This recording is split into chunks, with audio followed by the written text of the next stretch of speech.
The woman walks out, into the sunlit yard, with a tin cup full of water.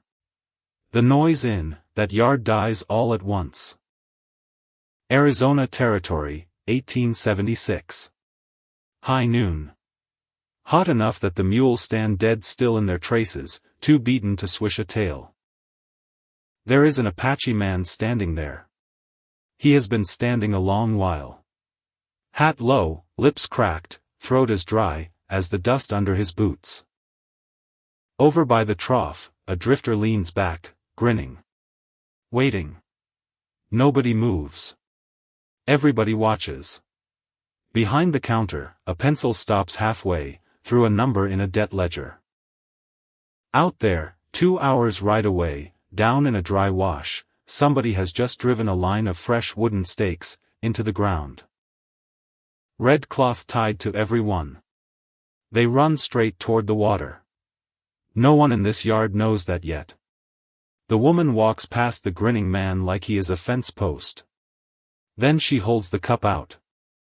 Arizona Territory. 1876, the fourth one was named Hazel.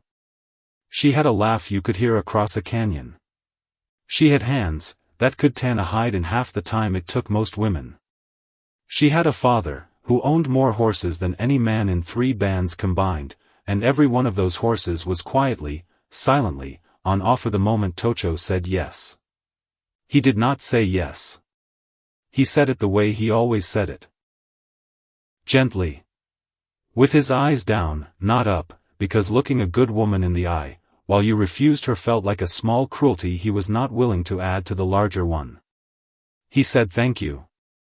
He said she deserved a man who could give her what she was owed. He said no. And then he walked back to his lodge alone. The way he had walked back 3 years running. Behind him, the matchmakers stood in the dust, with their mouths still open. An old woman named Sipa watched him go. She had watched him refuse the first one too, and the second, and the third, and each time she had told herself the same small comforting lie. Next time. He will say yes next time. She had stopped telling herself that now. For, she said to no one in particular. To the dust. To the sky, which did not answer either. For good women. What is he waiting for? A 5th sun to rise in the east? Nobody had an answer. That was the truth underneath the whole business, the part that made the camp uneasy in a way plain refusal never could have on its own. It wasn't the no that troubled people. Men said no all the time, for all kinds of ordinary reasons. It was the silence sitting underneath every no, thick and unexplained, like a held breath nobody could name the cause of. Word moves fast in a small camp. Faster than a rifle shot. By the time the sun dropped behind the mesa, that same evening, everyone from the youngest boy chasing a dog to the oldest woman grinding corn knew that Tocho had done it again. 4 times now. The chief's own niece. Turned away. A widow known, through 3 bands for her skill, with a needle and a fire. Turned away. A girl whose family could have doubled his herd overnight. Turned away. And now Hazel, who laughed like a canyon, and worked like 2 men. Turned away. The old women clucked. Because that is what old women do, when a good man wastes himself. The young men shook their heads. Because they could not understand turning down what they themselves would have crawled across the desert for. And somewhere, low under all of it, the whispers started. Too proud, some said. Touched by a bad spirit, said others. Broken somewhere nobody can see, said the ones who watched him closest, and said the least. None of them were right. None of them were even close. But Tocho let them believe whatever kept them from asking the real question. Pride was easier to carry than the truth. So he wore it. Like a coat 2 sizes too small, because it is still better than standing there, with nothing on at all. He was 29 years old. He was the finest hunter in the camp, and everyone knew it, and nobody said it to his face, because Tocho was not a man who wanted to hear it. He tracked deer, through country that swallowed other men's trails whole. He had killed things that killed men.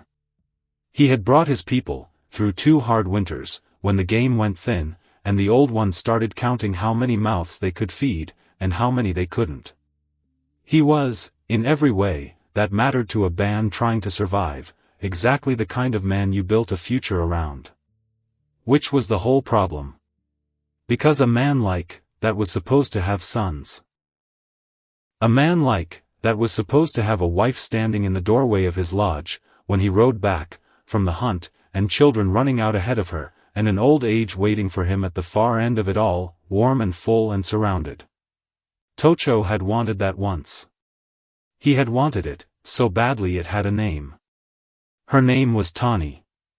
It meant something close to radiant, and if you had known her, you would have understood why her mother chose it. She had a way of walking into a room that made the light in it seem to lean toward her. Not loud. Not showy. Just present, in a way, that made everyone around her a little more present too. Tocho had loved her, since before he understood what loving someone meant. They had been promised to each other, as children, and most such promises come apart with age. Theirs never did. If anything, it grew teeth. By the time Tocho was 26, he had stopped imagining a life that didn't have her in it. He had built the whole shape of his future around her shadow. Children with her laugh. Grandchildren with her patience. An old man's hands, someday, still reaching for hers across a fire. He was, by his own private admission, the most fortunate man he knew. And then the traders came, through with new goods that autumn. Blankets. Good ones. Thick and warm, and priced low enough that half the camp bought in. Tani bought one. Tocho told her not to. He didn't know why exactly. Some itch under his skin. Some wrongness in the trader's face he couldn't name. But he told her. Wait, he said. Let someone else use theirs first. Let's see how it wears. She laughed at him. Because that is what you do, when the man you love gets strange, over a blanket. You're worried about wool, she said. Worry about something that matters. He let it go. It was a blanket. Worrying about a blanket felt foolish even, as he did it, and a foolish worry is the easiest kind to swallow. 11 days later, the sickness came, through the camp. It moved quiet at first. One child with a fever. One old man who didn't wake up. Then all at once, everywhere, in every lodge, in every family, a wave nobody had built a wall high enough to stop. It burned through the camp for 3 weeks. It took the very old, and the very young first. And then, because sickness does not follow rules, it took some, who were neither. It took Tani. Tocho sat with her at the end. He held her hand the way you hold something you are trying, through sheer force of will, to keep from slipping away. He made her promises in that last hour. The kind of promises a young man makes, when he cannot bear the alternative, which is making no promise at all, and simply watching. He told her he would build the life they had planned anyway, somehow, in her memory. He told her he would never stop loving her. He believed both of those things, when he said them. He believed neither of them a week later, standing over the place, where she was buried, because grief does not leave room for belief. Grief leaves room for exactly one thing, and that thing is the desperate, animal need to make sure it never happens again. So he made a different promise. A private one. One he never said out loud to a living soul, because saying it out loud would have made it real. He swore he would never love anyone again. Not because his heart was used up. Because it wasn't. That was the terrible secret of it. His heart worked fine, worked too well, worked exactly the way it had before, which meant it could be broken exactly the same way again. And a man, who let no one in, could not be hollowed out a second time. It was a coward's arithmetic. Tocho knew that even, as he did the math. Grief does not make a man brave. It makes him careful in the worst possible way. He built the wall anyway. He built it out of silence, and hunting trips, and a face that gave nothing away, and he lived behind it for 3 years, and he told himself, more than once, that he had made his peace with it. He had not made his peace with it. He had only stopped imagining anything else. Which brings us back to Hazel, and the horses, and the fourth refusal, and the old women clucking in the dust. Holt found him, that evening, sitting alone outside his lodge, with a knife he wasn't using, and a fire he wasn't tending. The chief was not an unkind man. He had buried people too. A brother. 2 children in a hard winter, before Tocho was born. There was a version of Holt that understood exactly what a wall was for. But he was also the chief. And a chief has to ask the hard question even when he already suspects the answer will hurt to hear. "You refused my niece," Holt said. Not angry. Just flat, like a man setting a fact on a table between them. "I did. You refused Naya's cousin. You refused the Red Cloud girl. Now Hazel. I know. The people are asking me why. I have no answer to give them." Holt sat down across the dead fire, slow, the way older men sit, when their knees have opinions about it. "So I am asking you instead." Tocho looked at the knife in his hands like it might answer for him. It didn't. "I don't have one," he said. "Not one I can give. Everyone has a reason, Tocho. I have a reason." His voice came out rougher than he meant it to. "I don't have one I can say out loud." Holt studied him a long moment. Long enough that Tocho felt it on his skin like heat. "Then it is fear," the chief said finally. "Quiet. Not a question." Tocho said nothing, which was its own answer, and they both knew it. "I am not asking you to marry tomorrow," Holt said, rising, his knees complaining again on the way up. "I am asking you not to let a wall become a grave you dig for yourself, while you're still breathing." He paused at the edge of the firelight. Tawny would not have wanted that. "You know this." He walked away before Tocho could answer. Which was, Tocho thought later, probably the point. There was no answer. Holt was right, and being right doesn't fix anything. It just makes the wrongness of your life a little louder in the quiet, after everyone's gone to bed. 3 years is a long time to live behind a wall. Long enough that you forget the wall is there. Long enough that the space inside it starts to feel like the whole world, instead of what it actually is. A cell you built yourself, with a door you refused to use. Tocho hunted. He fought when the band needed fighting done. He sat in council, and spoke when he had something worth saying, and he was, by every outward measure, a full and useful man. He ate. He slept. He laughed sometimes, at the right moments, enough that no one worried out loud. But he was alone inside himself in a way, that no full camp, no crowded fire, no laughing child running past his lodge could touch. He had gotten good at being alone in a crowd. It was, in its own bleak way, a kind of skill. He expected to grow old like that. He expected to die like that, eventually, an old man remembered, as steady and reliable, and just slightly apart from everyone. Out on the hunt, alone, he was a different man than the one who sat in council. Or maybe not different. Maybe just uncovered.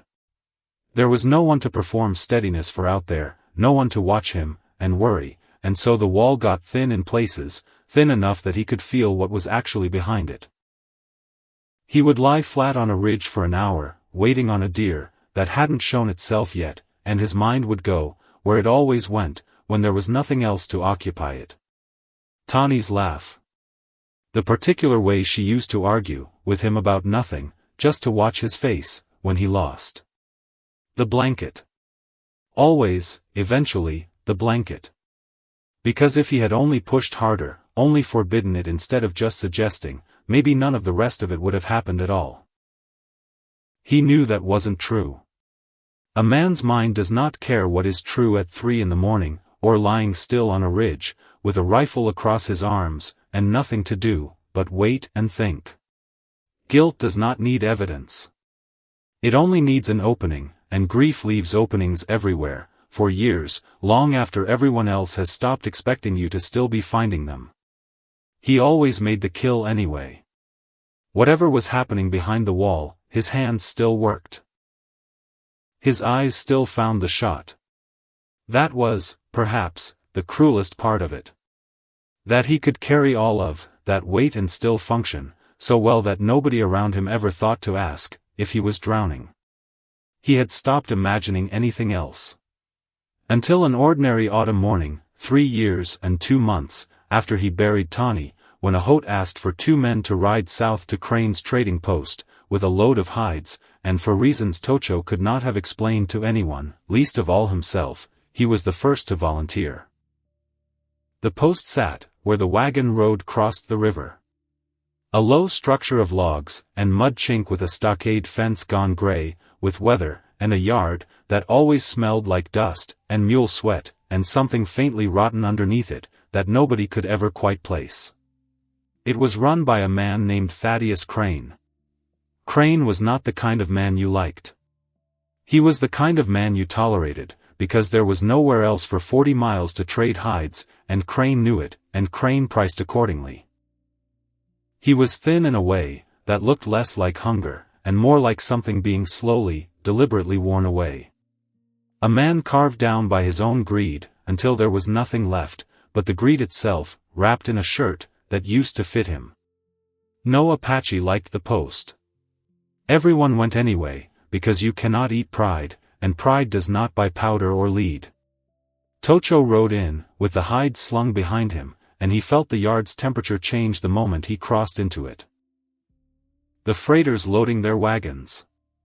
The drifters lounging against the stockade fence, with nothing better to do than watch. All of them looking at him the way certain men look at anyone they've already decided is beneath them. Not with hatred, exactly. Hatred would at least have been honest. With something colder. Something that didn't think he was worth the energy of real contempt. He was used to it. That didn't make it way less. There is a particular exhaustion that comes from being looked at that way for years on end. Not the exhaustion of hard labor. A different kind. The kind that lives in the jaw, in the place a man clenches, without noticing, in the effort of holding a face, so still and so unreadable that nobody watching can claim they saw anything they could use against him. So he stood. Hat low against the sun, hands loose at his sides, watching the yard the way he watched a hunting ground.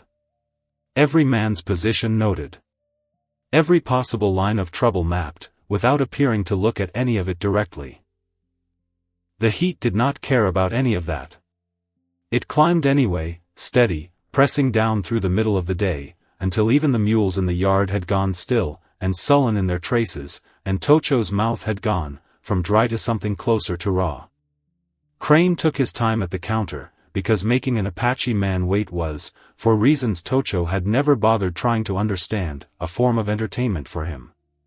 The drifters made their remarks. Low, careless, the kind of ugly talk that assumes its target either doesn't understand, or doesn't matter enough to answer. Tocho didn't answer. Answering was the whole point of remarks like that. It fed something in the men who made them. So he stood in the yard, with his hides, and his patience, and let the sun climb higher, and the day get hotter, and his throat go dry, as the dust under his boots. There was a trough by the stockade fence.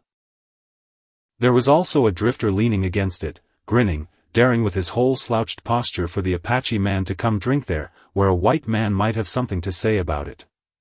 Tocho did not go to the trough. Not because he was afraid. Because giving that man the satisfaction of a contest was its own kind of loss, and Tocho had learned a long time ago, which battles were worth losing on purpose. So he stood, thirsty, in the heat, and counted the minutes between himself, and his poor price, and the ride home. That was when he saw her. She came from the back of the building, where he hadn't noticed anyone standing. A woman in a plain, faded dress, carrying a tin cup. Quiet, and going somewhere specific, and not stopping to ask permission from anyone in her path. She walked past the grinning drifter like he was a fence post. Not defiant about it. Not even seeming to notice him at all, which was somehow worse for him than, if she had. She went to the good barrel by the door, the clean one, the one meant for paying customers, and filled the cup, and carried it straight across the yard. To Tocho. She held it out. Her eyes met his for exactly 1 moment. Not longer. She said nothing. She simply offered the water like it was the most unremarkable thing in the world. Like there weren't a dozen men watching. Like there was no ugliness thick in the air around them at all. Tocho took the cup. He drank. It was well water. Ordinary. It had come out of the same barrel, as every other cup poured that week. It was, he would think later, the best water he had ever tasted in his life. Because it wasn't the water. It was the manner of it.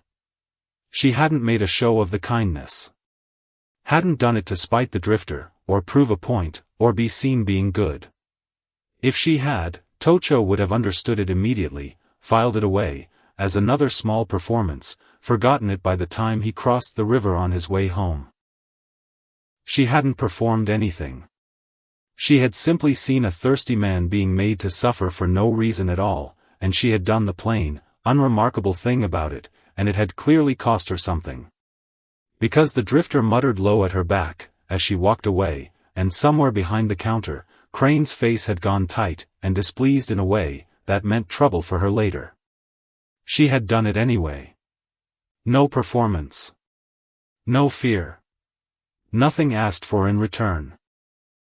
Nobody had shown Tocho a kindness like that, free and unafraid, and wanting nothing, in longer than he could remember. The world he moved, through at posts like this one was built entirely out of contempt, so completely that he had armored himself against it, until he'd nearly forgotten there was anything else underneath. And this plain, quiet woman had reached straight, through all of it, with a tin cup, and touched a part of him he had kept sealed away, since he buried Tawny. "Thank you," he said. In English. Before she could walk off. It came out rougher than he meant. She paused. "It's only water," she said. "On a hot day. Anyone would." She said it like she believed it completely. Like she had no idea, that almost nobody in that yard would have.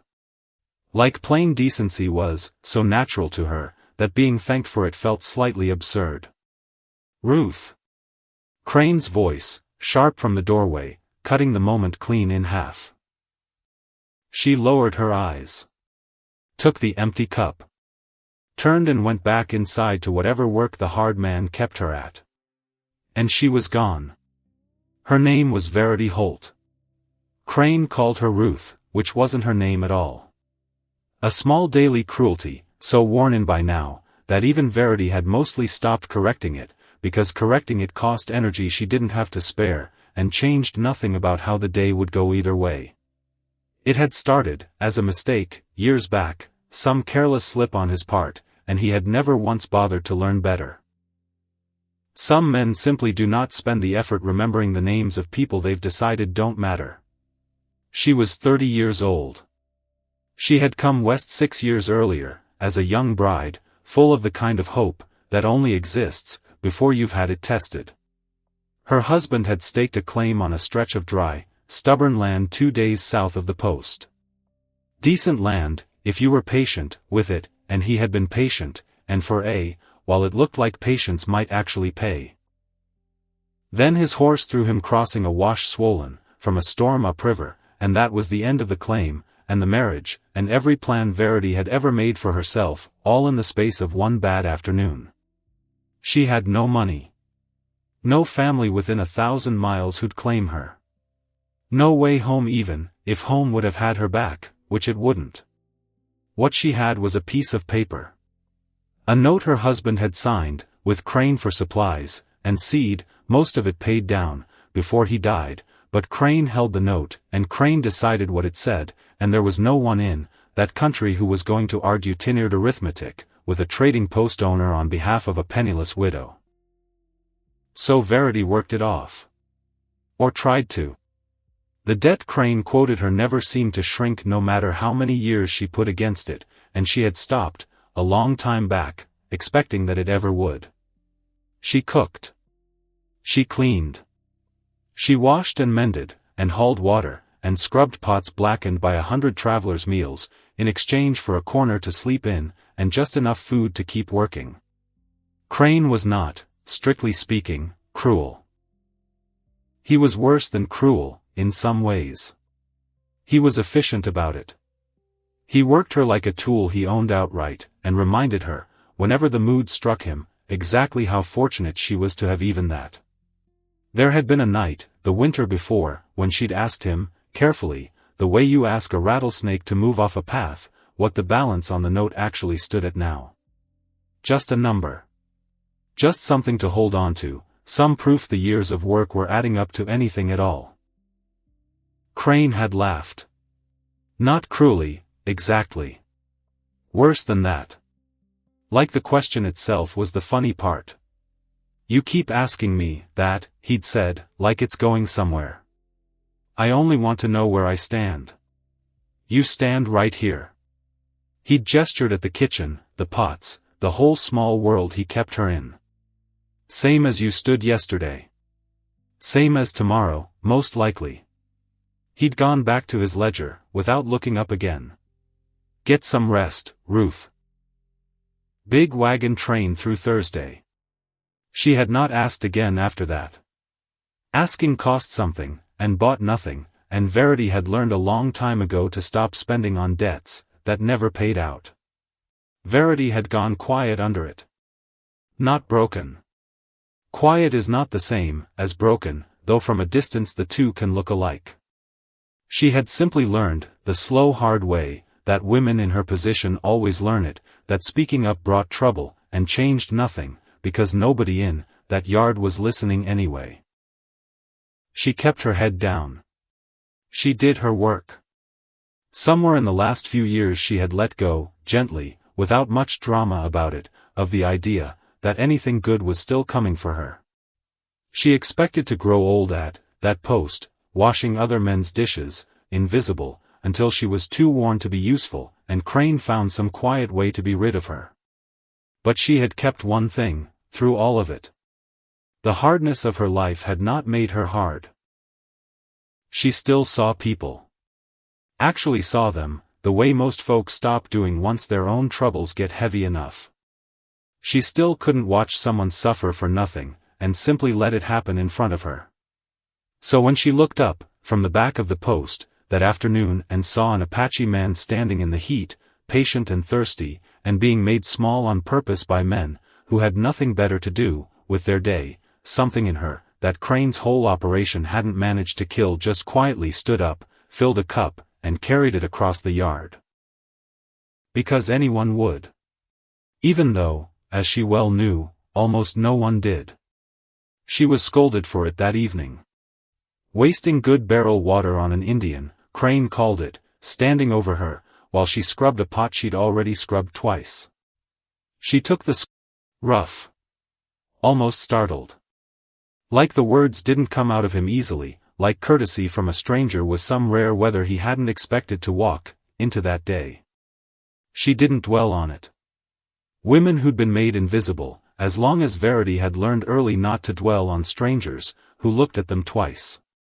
It never led anywhere good. It usually didn't lead anywhere at all. She did not imagine, not for 1 second, that the Apache man had ridden north thinking about a tin cup. She had no way of knowing that he had. Tocho finished the trade, that day a poor price, taken without argument, because arguing with Crane cost more than it ever won back. He loaded what little he'd gotten for the hides. He mounted. He rode north. And the whole way home, across country he could have crossed blind, he thought about a tin cup. He told himself it was nothing. A gesture. A moment. The kind of small kindness that happens once, and is rightly forgotten by supper. He did not forget it. That was the trouble with it. For 3 years he had kept his wall in good repair, checked it daily the way a man checks fence line, after a storm, and now there was a crack in it, hairline thin, and cracks that do not heal on their own. They widen. Water finds them. Thought finds them, working in through the smallest opening, and prying it wider every time you turn your mind toward it even by accident. He thought about her at strange moments. Mending a snare. Riding the hunt with his mind 200 miles from the deer in front of him. He thought about the unafraid plainness of what she'd done, and he thought, against every careful rule he'd built his whole life around, since Tawny, about what it might be like to simply be near a person like that. It frightened him. Because he knew exactly where that road led. He had walked it once already. It led to a hand held at the end of a life, and a grief, so total it had nearly taken him down, into the ground right alongside her. So he did what a frightened man does. He stayed away from the post. He sent another man south the next time trading needed doing. He told himself the crack would seal back, over on its own, if he simply stopped touching it. It did not close. The thought of her had gotten into him the way water gets into stone. Slow. Patient. Working into places too small to see. And the harder he tried to freeze it out, the wider the crack ran. 2 months passed like that. 2 months of telling himself nothing was happening, while something, very clearly, was. And on a gray morning near the end of the 2nd month, Tocho found himself saddling his horse, before he had consciously decided to do it. He told himself, right up until he was already riding, that he was only going to trade. Powder. Lead. Nothing more than that. He was honest enough, with himself, somewhere under the excuse, to know exactly what he was really riding toward. A man who had turned away the chief's own niece. A man who had refused a woman, who could have doubled his herd overnight. Riding south to see a servant at a trading post, who had given him 1 cup of water, and never thought of it again. If his people had known, that was the truth of it, they would not have understood. Tocho was not entirely sure he understood it himself. He only knew that the wall had failed. And that for the first time in 3 years, he was not trying to rebuild it. The post came into view over the ridge, same gray stockade, same dust, and Tocho felt his pulse doing something it hadn't done in 3 years the moment the buildings appeared. He found her by the stock pens, and something crossed her face, when she saw him, that she didn't quite manage to smooth away in time. "You came back," she said. Not quite a question. More like she was testing whether the words were true by saying them out loud. "I told myself I wouldn't. And yet. He looked at her a moment longer than the trade required. "I wanted to say thank you properly. Once wasn't enough." She held his gaze, something careful and unreadable behind it, and did not answer right away. Crane's voice barked, from somewhere inside the post, and the moment closed, as fast as it had opened. She turned back toward her work, without another word, and Tocho stood there in the ordinary dust while longer than he needed to, feeling something in his chest, that he did not yet have a name for. He traded what little he'd brought, took the same poor price he always took, and rode north, as the sun dropped low, and orange over the mesa. Somewhere in the 2nd hour of the ride, crossing a dry wash he'd crossed 100 times, without a second thought, he noticed something, that pulled him up short and set the whole rest of the day sideways. Stakes.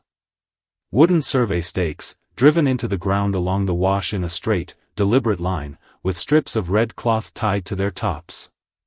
The kind of marker white surveyors used.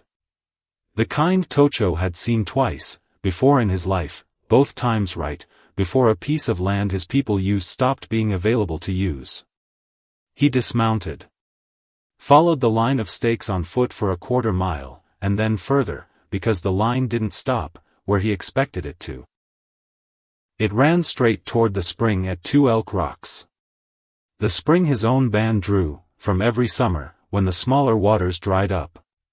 The one piece of water in 30 miles, that never failed even in the worst years. He crouched by the nearest stake, and read the faded lettering scratched into a tin tag wired to it. Verity Land and Water Co. He did not know the name. He had never heard it spoken in his life. He would hear it many times, before this was finished. Tocho stood there along, while in the fading light, the stakes running off toward the spring like a fuse laid toward something that hadn't gone off yet, and for the first time in 3 years, the thing crowding his mind wasn't grief, and it wasn't even entirely the woman, with the tin cup. It was a colder, older feeling. The one a man gets, when he understands, all at once, that a danger he thought was small has just shown him how much larger it actually is. He rode the rest of the way home in the dark, turning it all over. A woman who had cracked his wall, without meaning to. And a line of red-tagged stakes, that meant somebody, somewhere, had already decided his people's water belonged to them. He did not, yet know how the two things connected. He would. He went straight to Ahot's lodge. Did not wait for morning. Ahot was awake. Ahot was often awake at that hour, the privilege and curse of a man, whose sleep had gotten thinner, with every year of leading people, who depended on him. "You look like a man, who found something he didn't want to find," Ahot said, before Tocho had even finished sitting down. "Stakes. At the wash below 2 Elk Rocks. Red cloth tied on. Running straight toward the spring." Ahot went still in the particular way he went still, when something mattered more than his face was willing to show right away. Whose stakes? There was a name on a tag. Verity. Verity Land and Water Company. Tocho watched the words land, watched for recognition, found none. "You don't know it." "No. Neither do I." "Then it's new." Ahot's jaw worked once, twice, the only sign of how hard he was working to keep his voice level. "New men. New paper. Same old hunger. The spring never fails," Tocho said. "Not in the driest year. If a man wanted to force us off this land, without firing a single shot, he would not need to fire one." Ahot finished it for him, quiet, because they both already understood exactly how the rest of that sentence went. A people cannot be starved off land by wolves, or weather half, as fast as they can be starved off it by thirst. Take the water, and you do not need soldiers. You do not need war. You only need patience, and paper, and men willing to wait, while a whole band withers a little more every summer, until there is nowhere left to stand. How far along the line did you follow it? Half a mile. Maybe more. It didn't stop where I stopped. It kept going. Ahot was quiet a long moment, staring at nothing, doing the kind of arithmetic a chief does, when the numbers involved are not goods, or horses but futures. How many winters the band could survive, without that spring? How many families would have to scatter to find water elsewhere? How much of what his own father and grandfather had held onto through worse dangers than this might come apart under something as ordinary and bloodless as a line of wooden stakes? "I will send Ochoa south in the morning," he said finally. Quietly. "Find out who this Verity is. Where his money comes from.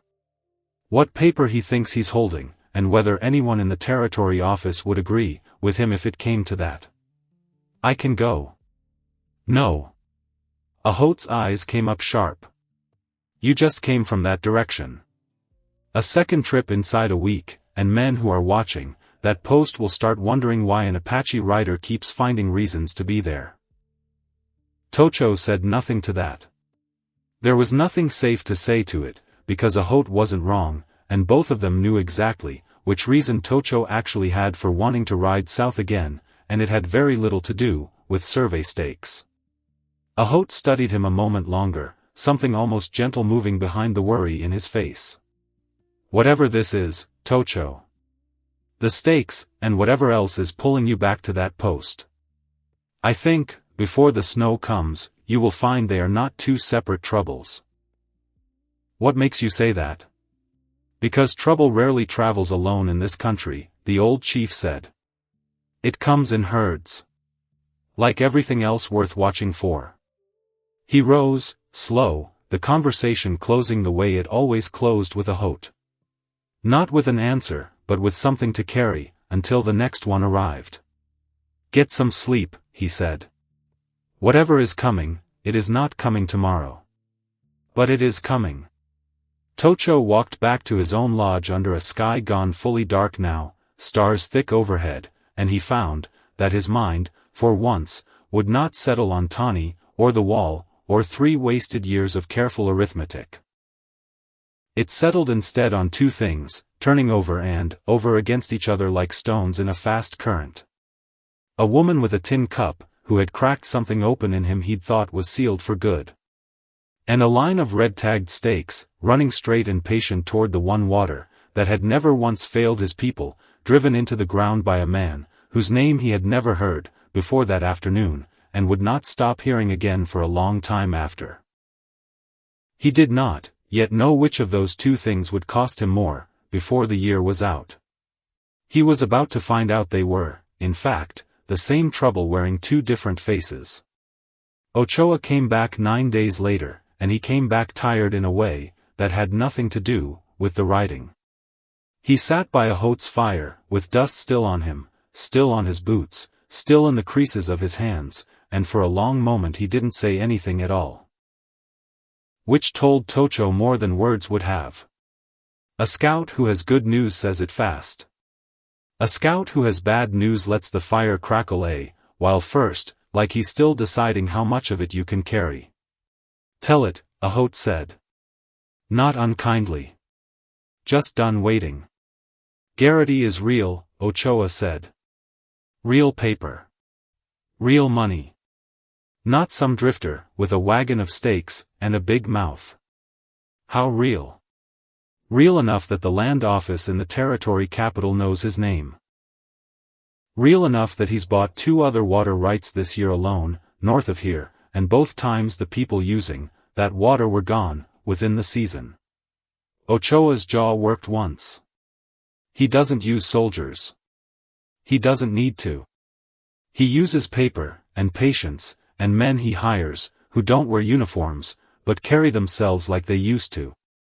Tocho felt something go cold, and still behind his ribs. How many men? 6 that I counted. Maybe more I didn't. And the spring? His paper says the wash belongs to him. All the way to the rocks. Ochoa spat into the fire, which was, from him, close to a curse. He is waiting on something, before he moves further. I don't know what. A Holt stared into the flames a long while, and when he spoke again his voice had the flat, careful sound of a man doing arithmetic he did not want to be doing. He is waiting to see if we leave on our own. Quietly. Before he has to spend money making us. And if we don't? Then he spends the money, a Holt said. One way. Or another. There's more, Ochoa said, and something in his voice made both of them go still. I asked around the capital. Careful, the way you told me. Verity isn't a man who works alone. There's someone above him. Bigger money. Nobody would say a name. Everyone who might know one got quiet fast, when I asked it. Quiet how? Quiet like men who've seen what happens to people, who ask questions they're not supposed to. Ochoa shook his head slowly. I don't scare easy, a Holt. You know that about me. But I rode faster coming home than I did going out. Tocho felt the cold settle deeper. So this isn't one man's greed. I don't think it ever was, Ochoa said. I think Verity is a name on the paper. I don't think he's the whole of what's holding the pen. In the weeks that followed, a trouble with no name, yet settled over the camp like weather that refuses to break.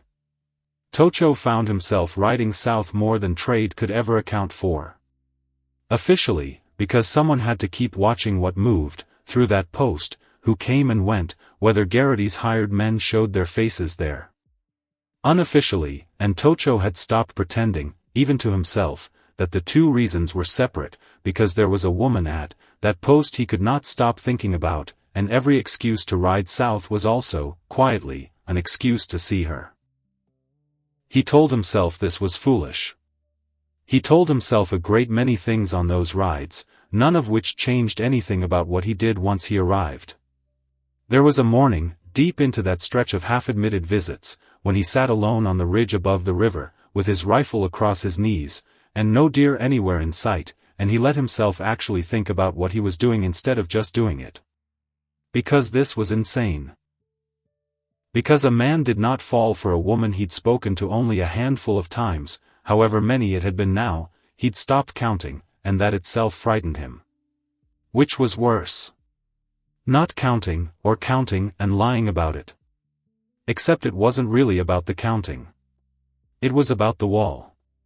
The wall he'd spent 3 years building, so carefully, brick by careful brick, and here it was, coming apart over a tin cup, and a handful of gray afternoons, and some old, frightened part of him kept whispering the same warning it had been whispering since Tawny. You know how this ends. You have already lived how this ends. So why go back? Because staying away hadn't worked. He'd tried it once already, and the crack had only widened. And because, this was the part he could barely admit even sitting alone on a ridge, with no one to hear it, because for the first time in 3 years he had woken up in the morning wanting something. Not needing to survive the day. Wanting it. There was a difference, and he had forgotten the difference existed, until Verity Holt handed it back to him, without meaning to. He shouldered the rifle, and rode south instead of hunting. He did not decide to. His hands simply did it, the way they'd been doing it for weeks now, faster than the part of him still arguing could catch up. She was hauling wash water, when he came again, and she saw him, before he'd even dismounted. You again, she said. Me again. Crane's going to start charging you rent for the yard. Let him try. A pause. The kind of pause, that has weight to it, that both people feel, and neither one names. Why do you keep coming, she said. Quieter now. Not playful anymore. You know why. I don't. That's why I'm asking.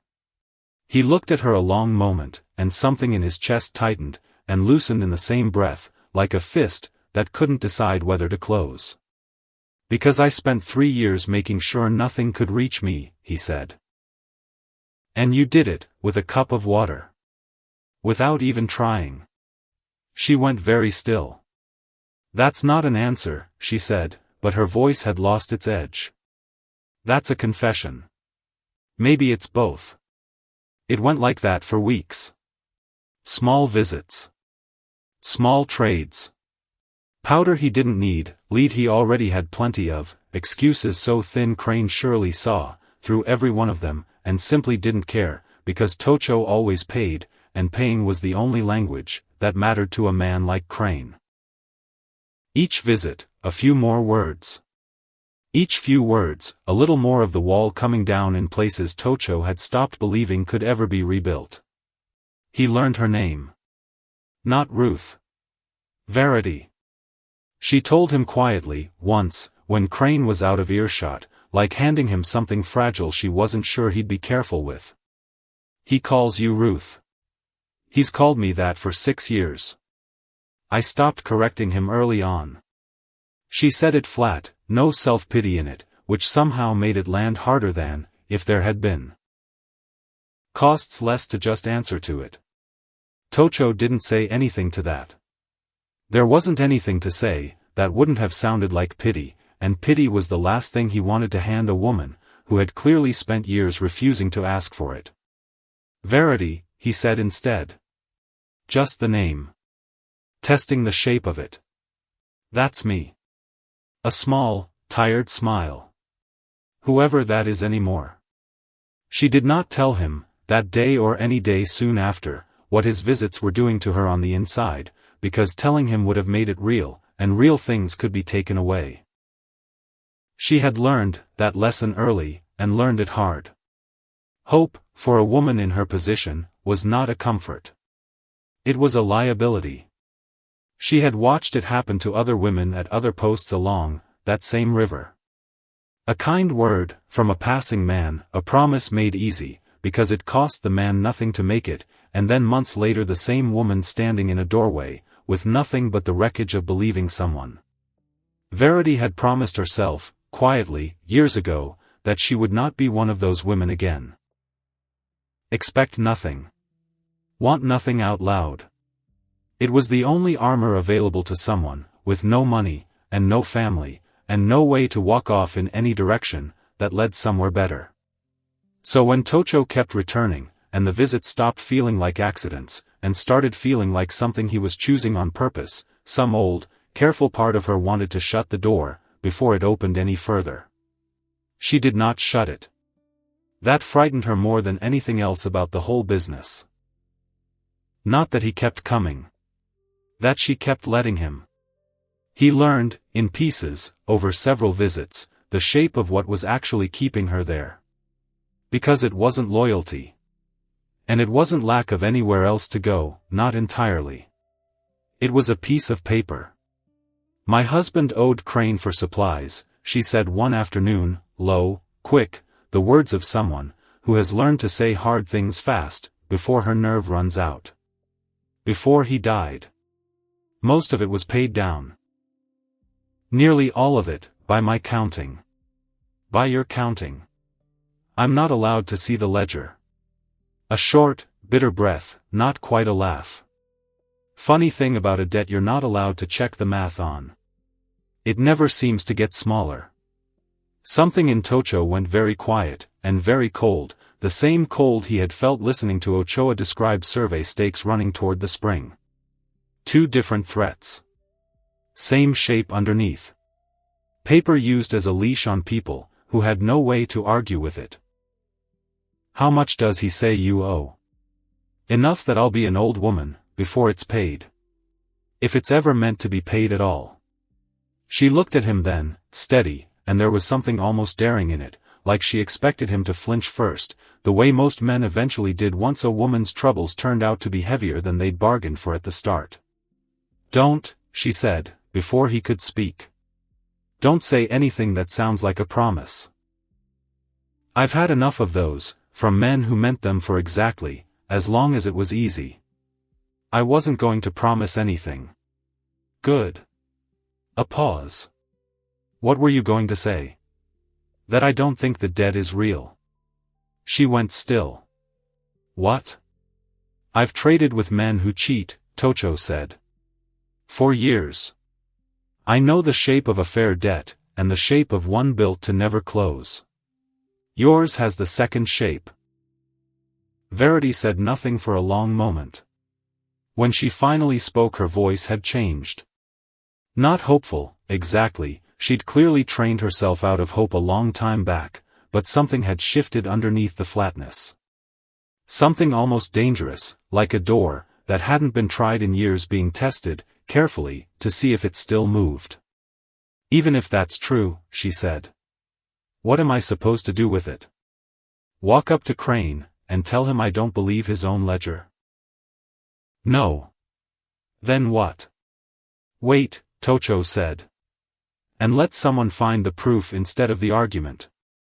The proof found him first, in a way neither of them expected. It was late on a trading day, the yard mostly empty, wagons gone, drifters drifted off wherever drifters go, when there's no one left to watch them posture. Tocho had lingered, an old habit by now, one he no longer bothered pretending wasn't deliberate, and Crane had gone, into the back room to lock up the strongbox, leaving the front counter unattended for the length of exactly 1 careless minute. 1 minute was enough. The ledger sat open on the counter, pages yellowed at the edges, ink gone brown, with age the way it does on entries nobody expects a stranger to ever read closely. Tocho was not a man who read English easily, but numbers are numbers in any language, and there is a particular look to a column that has been altered. Figures crowded closer together, where a real number was scratched out, and a larger one written in its place, ink a shade darker, where it had been added, after the fact, the pen pressed harder in places, where a man's hand had not been entirely steady, while he did it. He counted the rows with his eyes, slow. 6 years of entries. 6 years of numbers, that only ever climbed, month after month, a debt that should have been shrinking, with every season of unpaid labor, and instead kept finding new reasons to grow. Somewhere in the back room, he heard the strongbox latch shut. Footsteps, coming back. He did not touch the ledger. He stepped back, from the counter, unhurried, no sudden movement, nothing that would tell it he'd noticed it at all, and by the time Crane came back, through the doorway, Tocho was standing exactly where he'd been standing before, examining a coil of rope like it was the only thing on his mind. Crane didn't suspect a thing. Which was, in its own way, the most unsettling part of the whole encounter. That a man could keep something so damning in plain sight, because he had simply never imagined anyone would think to look. He did not need to touch it. He did not need to. He understood, later, 3 miles down the road, mind circling it, over and over the way a man circles something he saw for 1 second, and needs to be sure he actually saw. Because if it was true, if Crane really had been padding a dead man's debt for 6 years to keep a widow working for nothing, then this was not simple cruelty anymore. This was a man protecting something. And men do not protect small things that carefully. So the question stopped being why is Crane doing this? It became who is Crane doing this for? The answer arrived on its own, a few days later, in the shape of 2 riders nobody at the post recognized, dressed too well for the country, horses too fine for men, who worked with their hands. Tocho watched them, from the tree line above the wash, close enough to see, too far to hear, and he watched Crane come out to meet them like a dog comes out to meet an owner it's afraid of. Head down, shoulders drawn in, every motion smaller than it needed to be. One of the riders did most of the talking. Tocho couldn't make out words at that distance, only the shape of the conversation. The rider leaning in, Crane nodding fast, too fast, the particular rhythm of a man being told something he didn't like, and didn't dare argue with. Before they rode off, the rider handed Crane something. A folded paper. Crane stood in the yard along, while after they'd gone, just holding it, and even from the tree line, even at that distance, Tocho could see something in the way the man's shoulders had dropped, that hadn't been there before. Fear looks the same on any man's back. Tocho had seen it enough times to know it on sight. He rode home, with all of it turning over in him. The ledger. The riders. The paper. The fear on Crane's shoulders. And he brought every piece of it to a Holt, that same night, laying it out fact by fact, no embellishment. A Holt listened without interrupting, which was, from him, its own kind of alarm. When Tocho finished, the old chief sat quiet a long moment, staring at nothing. Crane is not the danger, a Holt said finally. I know. Crane is a rope. Somebody else is pulling it. A Holt's eyes came up, sharp. And a rope pulled hard enough will do things a man wouldn't do on his own. Remember that, Tocho, before you spend your anger on him. Save it for the hand doing the pulling. Verity. Verity. A Holt said the name like it tasted bad.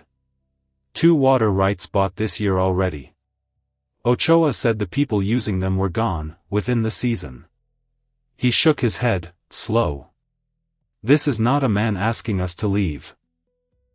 This is a man, who has done this before, and knows exactly how it ends, and is simply waiting for us to catch up to what he already knows. Then we don't wait. No, a Holt agreed. We don't. The council met a few nights later, and it did not go the way councils usually went in, that camp, orderly, patient, everyone waiting their turn to speak. This one had heat in it, from the first words. There were those who wanted to fight outright, young men mostly, men who had grown up hearing stories of land taken, and wanted, for once, to be the ones who didn't let it happen quietly. There were those who wanted to move the camp entirely, find water elsewhere, before Verity's paper turned into Verity's men. And there were those, older, who simply sat, with their hands folded, and said nothing, because they had lived through enough of this particular story already to know that none of the endings were good ones. An older man named Delche spoke, slow, his voice carrying the particular weight of someone who has buried more of this kind of trouble than he cares to count. I have seen paper win against rifles, before, he said. I have seen it win against everything. A man cannot shoot a signature.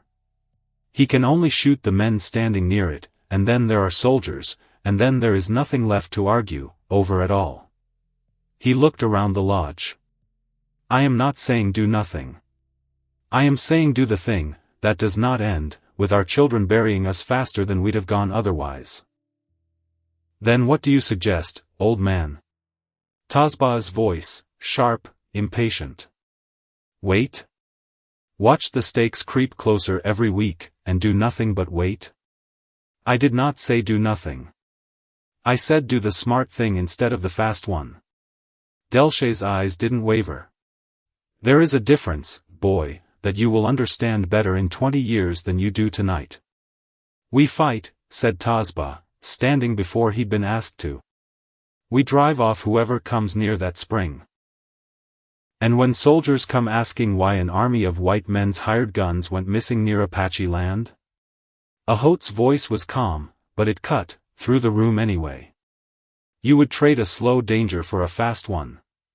That is not courage, Tazba. That is impatience wearing courage's clothes. Then we run. Where? Ahot said. Just the one word, flat, and it landed harder than any argument could have, because everyone in that lodge already knew the honest answer was nowhere good. The room went quiet. It was in that quiet that Ahot said the thing nobody expected him to say. I have not told this to anyone in this camp, the old chief said, and something in his voice had changed. Slower now, rougher at the edges, the voice of a man reaching for something he'd buried a long time ago, and finding the ground harder to dig than he remembered. When I was young. Younger than Tocho is now. There was a woman outside our people. From a ranching family some distance south. He paused. I loved her the way you love something only once in a life, if you're fortunate, and only sometimes even then. Nobody moved. Nobody breathed loud enough to be heard. My father was chief before me. He told me what marrying her would cost. The ties it would break, the alliances it would weaken, the season the band could not afford to spend on anyone's happiness, but the whole camp's survival. Ahot's hands, folded in his lap, had gone very still. He was not wrong. That is the terrible part of it.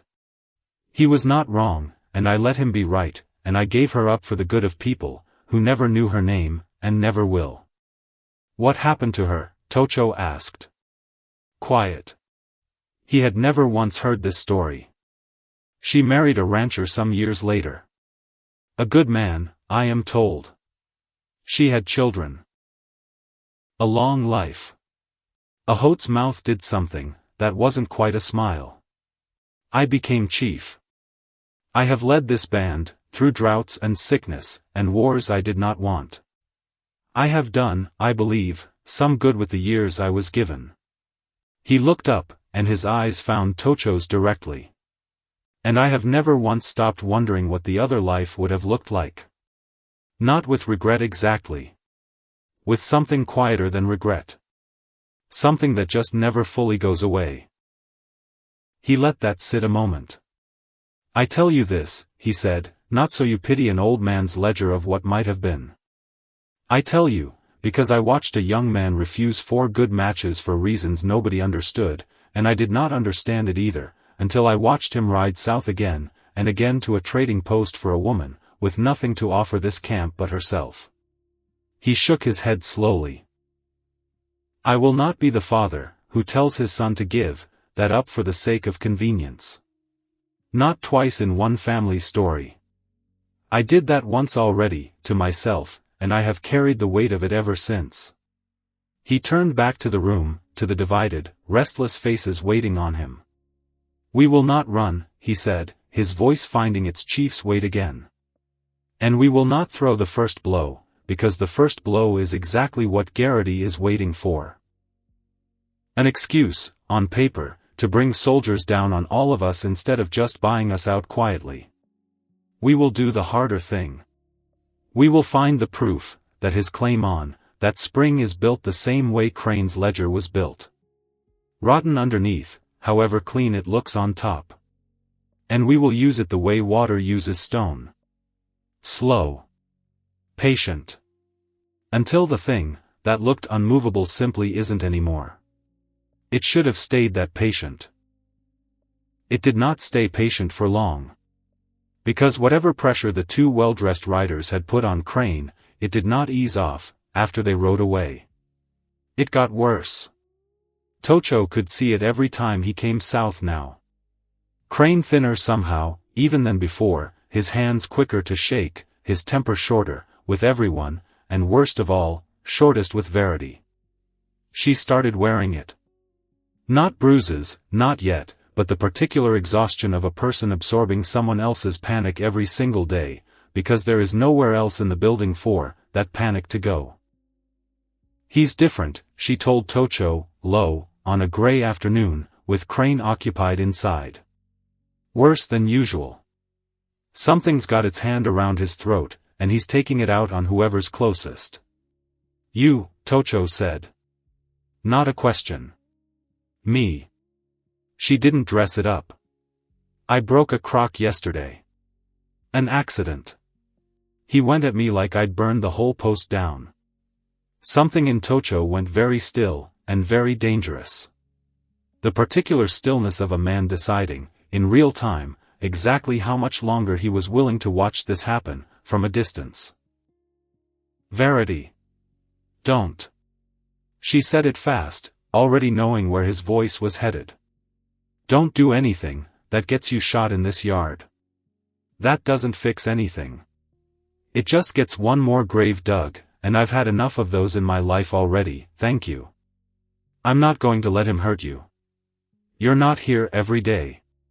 Her voice cracked, just slightly, the first real crack he'd heard in it, since the day she'd handed him that cup of water like it was nothing.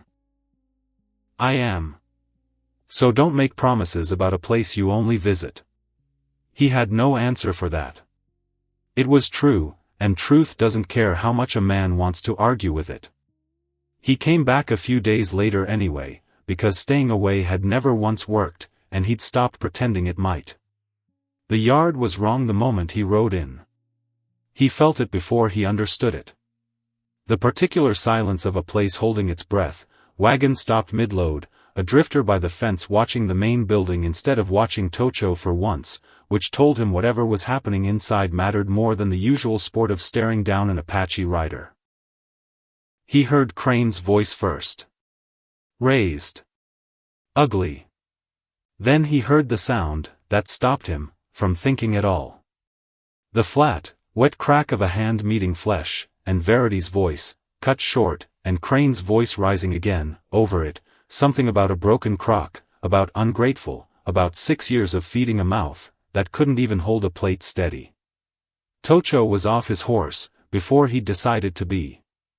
He crossed the yard faster than he'd crossed anything in years, and he came around the corner of the building in time to see Crane's hand raised a second time, Verity's arm up to block it, her face already turning away from the blow she expected. It never landed. Tocho caught Crane's wrist mid-swing. Held it. Did not strike him. Some cold, clear part of his mind, even through the fury, remembering exactly what a bruise on a white trader's face would cost the whole camp, if it came from an Apache hand. He simply held the wrist, hard, until Crane's face went from red to white to something close to gray. You will not touch her again, Tocho said. Quiet. Which was worse, somehow, than shouting would have been. Get your hands off me. Crane's voice cracked halfway through the sentence. You have no right. I have exactly as much right as you have to raise your hand to a woman who cannot raise one back. Tocho's grip did not loosen. I have been watching this post for months, Crane. I know about the ledger. I know the debt you're holding over her was paid down years ago, and you've been padding it since, because a woman with nowhere to go is easier to work than one who's free to walk. Something broke across Crane's face. Not defiance. Fear. The particular fear of a man who has just been told, plainly, that his one advantage is gone. You don't know what you're talking about. I know riders came to see you weeks back. I know you've been shaking ever since. I know whatever Verity's got you doing, it isn't your idea, and it isn't going well for you. Tocho leaned in, close enough that Crane couldn't look anywhere, but straight at him. So here is what happens now. You will let her go. The debt is finished, whatever you decide to call it in your ledger. And if I hear you have laid a hand on her again, even once, I will come back. Not to trade. He released the wrist. Crane staggered back, cradling it against his chest, and for a moment something ugly and cornered moved across his face. The look of a man doing quick, desperate arithmetic, trying to find some way to come out of this, with anything at all still in his hand. You think this ends with you playing hero in my yard? His voice shook, but there was something underneath the shaking now, something close to spite. You have no idea what's coming for this land. For all of it. I'm the smallest part of it, you understand that? The smallest part. He straightened, some of his nerve creeping back now, that Tocho's hand was off him, the way a cornered animal finds one last burst of fight in the moment, before it's truly beaten. And you think you just freed her? A short, ugly laugh. That note doesn't disappear, because you decided it should. I can sell that paper any day I like. To any man willing to pay for it. There's a trader out of Prescott, who buys notes like hers for half what they're worth, and collects the rest however he pleases. You want to protect her, boy? You'd better plan on protecting her, from every man, whoever holds that paper after me. Because Verity doesn't need me anymore anyway, not after. He stopped himself. Hard. Like a man catching his own foot on the edge of a cliff he hadn't meant to walk that close to. After what? Tocho said. Crane said nothing.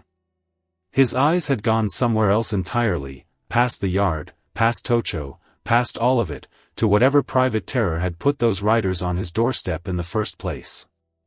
After what, Crane? Get off my property, Crane said instead, low, shaking, already backing toward the door. Both of you. Get off my property before I. He didn't finish that sentence either. He turned and went inside, and the door shut hard enough to rattle in its frame, and the yard was left, with nothing in it, but dust settling, and a handful of drifters pretending very hard they hadn't seen anything worth repeating. Tocho turned to Verity.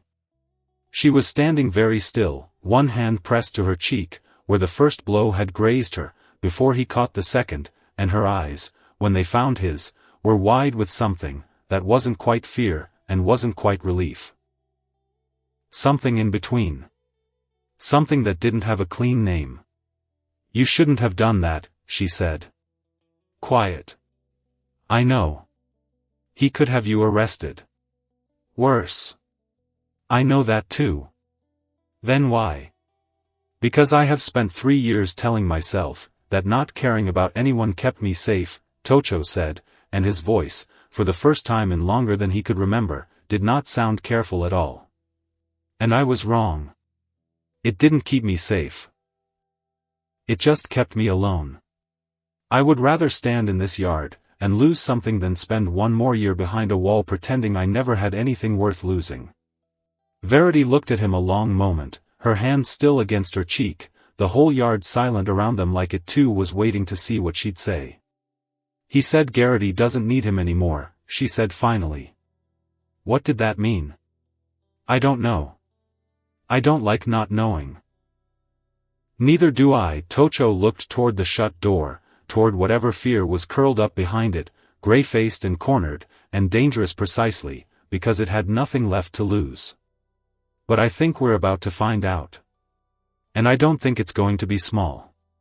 She was quiet a moment, still holding her cheek, still watching the door like it might open again at any second. "You should go," she said finally. "Before he finds his nerve back, and decides to send for someone. I'm not leaving you here. You have to. Today, anyway." Her voice was steadier now than it had any right to be, given everything. "If you stay, it becomes a fight about you being here. If you go, it stays a fight about him. Let it stay his fight to lose." Tocho hated the sense in that. He hated it precisely, because it was sound, the kind of clear-headed thinking, that came from a woman, who had spent 6 years learning to survive men exactly like Crane by outthinking them instead of outfighting them. "I'll come back," he said. "I know you will." The ghost of a smile, tired but real. "That's rather the problem, isn't it?"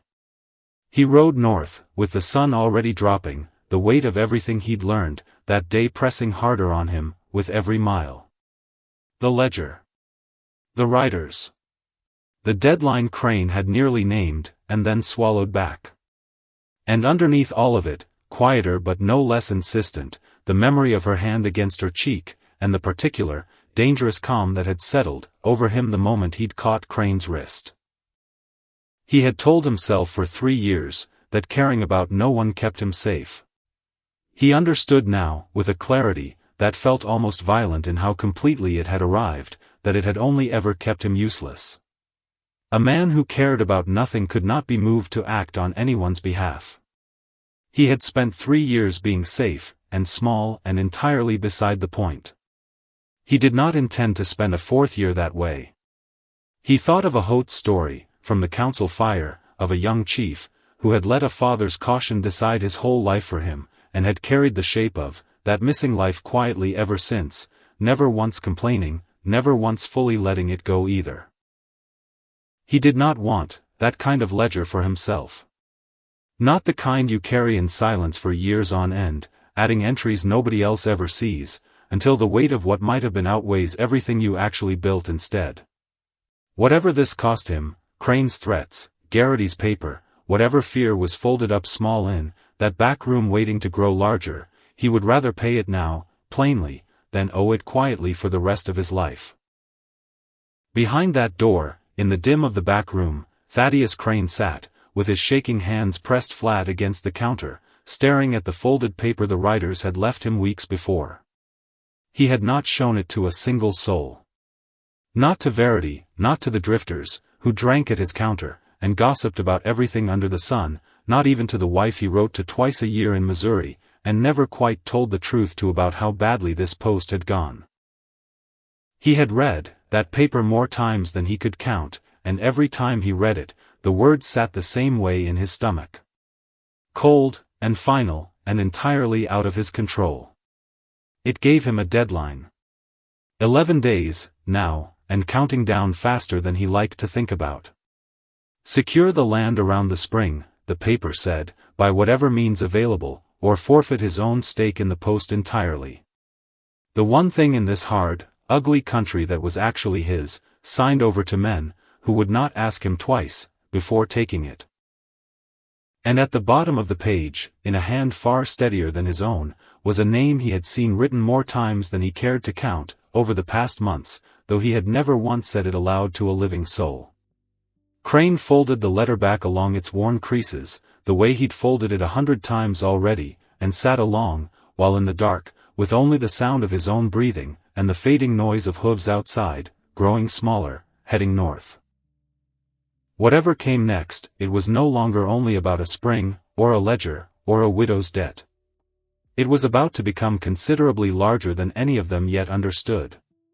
And it was coming faster than any of them had time left to prepare for. 11 days, the letter had said. Crane had 9 left, when he finally rode north. He came alone, no wagon, no goods to trade, which told Tocho something was wrong, before the man had even climbed down off his horse. Crane did not ride to Apache land. Crane had never once, in 6 years of running that post, come looking for anyone. He waited. He let the world come to him, because waiting was cheaper, and safer and required nothing of him but patience. He was not waiting anymore. His horse was lathered, when he arrived, ridden harder than the distance called for, and his face had the particular gray look of a man, who has not slept properly in longer than he'd admit out loud. He dismounted stiffly, and for a moment he simply stood there in the dust of a camp he had spent 6 years quietly despising, looking, for the first time Tocho could remember, entirely without the armor he usually wore. "I need to talk to your chief," Crane said, standing in the dust outside a Holt's lodge, hat in his hands, looking smaller than Tocho had ever seen him look. "And I need you to hear it too. Both of you. Because I don't think I've got the nerve to say this twice." He told it fast, the way a man confesses something he's been carrying too long. Words tumbling out of order, doubling back, correcting themselves. Verity's paper. The writers. The deadline. A name at the bottom of the letter, that Crane had been too frightened to speak out loud to anyone, until this exact moment, sitting in the dirt outside a chief's lodge, with nothing left to lose by saying it. "Wexford," Crane said. "Delmar Wexford. Out of the Territorial Land Office itself. Verity's just the man who rides the horse. Wexford's the one holding the reins." His hands shook around the brim of his hat. "He's the one who signs off on every claim that gets filed in this whole territory. Which means if Verity files a claim, there's no office left to appeal to. Wexford is the appeal." Holt's face had gone very still. "And you know this how?" "Because I've been carrying letters between them for months. Because I was told what would happen to my post, and to me, if I didn't.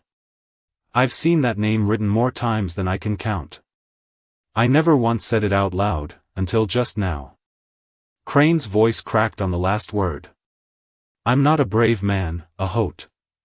I never claimed to be. But I'm done being the rope they pull. I'd rather burn the whole thing down than keep being the one holding it steady, while they do." "Why come to us?" Tocho said. "Why not run?" "Because I've watched you two now, up close, more than I ever wanted to." Crane looked between them, something raw and exhausted in his face. "You didn't burn my post down, when you had the right to. You didn't put a knife in me, when I had it coming. I don't understand men like that. I've spent my whole life around men, who take what they can get, however they can get it, because that's just how the world works." He shook his head slowly. "Except it turns out that's not actually how the world works. It's just how men like Verity and Wexford have gotten used to it working. And I'd like to be on the other side of that, just once, before I die." Holt studied him a long time. Long enough that Crane started sweating in a way the morning cool didn't explain. "What do you have?" the chief said finally. "Not words. Proof." Crane reached into his coat, hand still unsteady, and drew out a bundle wrapped in oilcloth. He held it out like it might bite him. "The ledger," he said. "Every altered entry, going back 6 years, in my own hand, which any honest clerk can match against my other writing, and know it's mine. And this." He drew out a second paper, worn soft at the folds, from being read too many times. The letter. Wexford's own signature at the bottom. His own words, laying out exactly how the land office plans to approve Verity's survey, without ever sending a man out here to check whether it's true. Tocho took the letter first. Turned it over. Even reading slowly, even sounding out the English word by careful word, he understood enough of it, within a few lines to feel the cold certainty settle into his chest. This says the spring already belongs to Verity, he said. On paper. Before any survey was ever done. Because no survey was ever going to be done, Crane said. Wexford signs it as done. Nobody checks. Nobody ever checks, out here. That's the whole scheme. Paper says what paper says, and paper is the only law that reaches this far into the territory. Holt took both documents from Tocho's hands and studied them himself, slow, his mouth set in a hard line. There is a captain at the fort east of here, he said at last. Holloway. He does not love us. But he loves paper even less than he loves us, when the paper turns out to be a lie told at his own government's expense. A false survey filed to cheat federal land out, from under a registered water agreement, that is not simply cruelty to my people, Crane. That is fraud against the very office Wexford claims to serve. Men have hanged for less, in the right courtroom, in front of the right officer. You'd take this to the army? Crane looked between them, something close to hope breaking across his exhausted face for the first time. Not fight them? Fighting them is what they are waiting for, Holt said. It gives them soldiers to point at us instead of paper to point at them. We will not give them that. He folded the documents carefully, deliberately, the way a man folds something he intends to use, as a weapon later, precisely, without wasted motion. We will give them something they cannot argue with instead. The truth, written in their own hand, held up in front of enough witnesses, that no amount of money can make it quietly disappear afterward. It took 4 days to arrange. 4 days of quiet writers carrying quiet messages, to the fort, to Ochoa's contacts in the capital, to 2 other traders along the river, who had their own reasons, it turned out, to distrust anything, with Verity's name attached to it. Word came back, from Captain Holloway on the 3rd day, terse and unimpressed, the way army correspondence always sounded to Tocho's ear. He would attend. He made no promises beyond that. He wanted to see the paper himself, before he decided, whose side, if anyone's, he intended to be on. That was enough. That was, Holt said, exactly as much, as they had any right to expect, from a man, who owed them nothing. Which left one more piece to settle, before any of it could happen. Because Verity's deadline came due in 5 days. And somebody had to make sure Verity showed up to meet it in person, at the post, in front of witnesses, instead of simply sending hired men in the dark to do quieter, uglier work while the paperwork sorted itself out later. That somebody, they all understood, without needing to say it out loud, was going to have to be Tocho.